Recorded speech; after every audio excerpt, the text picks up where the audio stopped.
Good afternoon and welcome to We the People.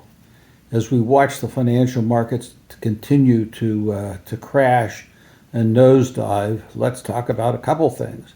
First, there's only one person who's caused this problem, and that's Donald Trump, and along with the advice he's gotten from Peter Navarro and the Secretary of Commerce, Dimwit, or whatever his name is, seem to be the only people that think this is a good idea other than Trump. So when we go back and take a look at the 1930s and the tariffs that were imposed then, they were imposed through a congressional act called the Smoot-Hawley Act, which imposed tariffs which led to either the worldwide depression or at least the prolongation of the worldwide depression.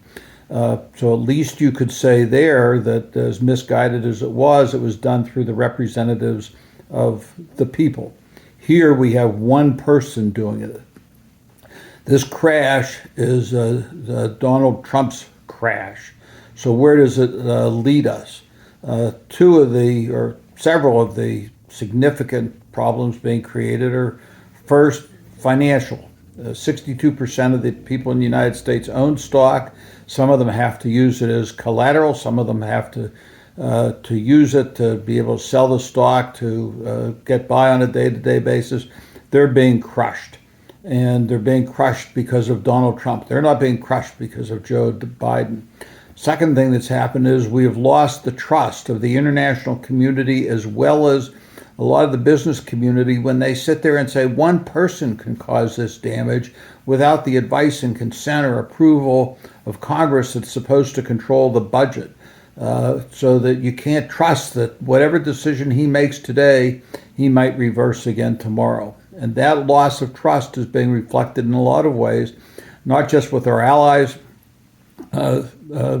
reimposing or imposing tariffs on us. And I should note the tariff numbers that Trump has have no relationship to reality. But they're not only imposing tariffs, they're not going to be buying things from the United States because they can't trust that next time around Trump or somebody like him will cut off supplies for repairing items that they've bought. So they will have to turn to their own manufacturers or somebody who's more reliable. In this case, a lot of people are turning to China, which is the last thing we would have wanted.